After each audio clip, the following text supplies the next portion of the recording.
They see my disability, I see my ability. They call me disabled, I call myself differently abled. There are some incidents that happen in your life. Those incidents break you, deform you, but they mold you into the best version of you. And the same thing happened to me. I was 18 years old when I got married. My father wanted me to get married. And all I said was, if that makes you happy, I'll say yes. And of course, it was never a happy marriage. Just about after 2 years of getting married, I met a car accident. Somehow my husband fell asleep and the car fell in the ditch. He managed to jump out, saved himself. I'm happy for him. But I stayed inside the car and I sustained a lot of injuries. The list is a bit long, don't get scared. The wrist was fractured. Shoulder bone and collarbone were fractured. My whole rib cage got fractured.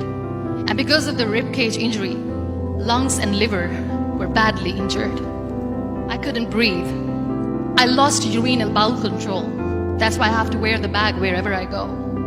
3 vertebrae of my backbone were completely crushed. And I got paralyzed for the rest of my life.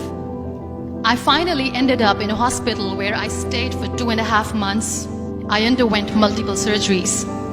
One day, doctor came to me and he said, well, I heard that you wanted to be an artist, but you ended up being a housewife. I have a bad news for you. You won't be able to paint again because your wrist and your arm are so deformed, you won't be able to hold a pen again. Next day, doctor came to me and said, your spine injury is so bad, you won't be able to walk again. Because of your spine injury and the fixation that you have in your back, you won't be able to give birth to a child again. That day, I was devastated. I asked my mother, why me? And that is where I started to question my existence. Why am I even alive? And that is where I realized that the words have the power to heal the soul. My mother said to me, this too shall pass. God has a greater plan for you. I don't know what it is, but He surely has. And in all that distress and grief, somehow or the other, those words were so magical that they kept me going. One day I asked my brothers, I know I have a deformed hand, but I'm tired of looking at these white walls in the hospital and wearing these white scrubs. I'm getting tired of this. I want to add more colors to my life. I want to do something. Bring me some colors, bring me some small canvas. I want to paint. So the very first painting I made was on my deathbed, where I painted for the very first time. It was not just an art piece or just my passion. It was my therapy. And then I was discharged and I went back home. And I went back home and I realized that I have developed a lot of pressure ulcers on my back and on my hip bone. I was unable to sit.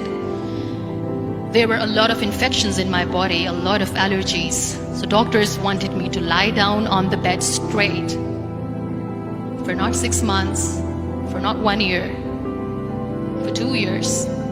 I was bedridden, confined in that one room, looking outside the window, listening to the birds chirping, and thinking maybe there will be a time when we'll be going out with the family and enjoying the nature. That was the time where I realized how lucky people are.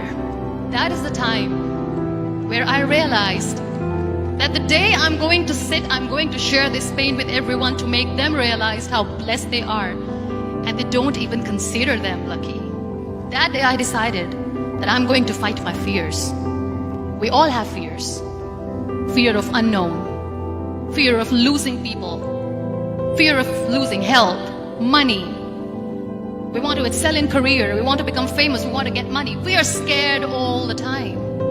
So I wrote down one by one all those fears. And I decided that I'm going to overcome these fears one at a time. You know what was my biggest fear? Divorce.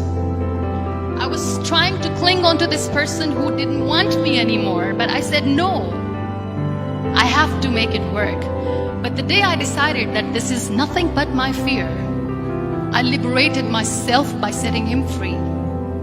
And And I made myself emotionally so strong that the day I got the news that he's getting married, I sent him a text that I'm so happy for you and I wish you all the best. And he knows that I pray for him today. Number 2 was, I won't be able to be a mother again. And that was quite devastating for me. But then I realized there are so many children in the world, all they want is acceptance. So there is no point of crying, just go and adopt one. And that's what I did. People think that they will not be accepted by the people because we, in the world of perfect people, are imperfect. So I decided that instead of starting an NGO for disability awareness, which I know will not help anyone, I started to appear more in public. I started to paint. I decided that I'm going to join the national TV of Pakistan as an anchor person. And I've been doing a lot of shows for the last 3 years. I became the National Goodwill Ambassador for UN Women Pakistan, and now I speak for the rights of women, children. We talk about inclusion, diversity, gender equality, which is a must. Every time I go in public, I always smile. It's always a big toothy smile on my face, and people ask me, don't you get tired of smiling all the time? What's the secret? I always say one thing, that I have stopped worrying about the things that I have lost, the people that I have lost. Things and people who were meant to be with me are with me.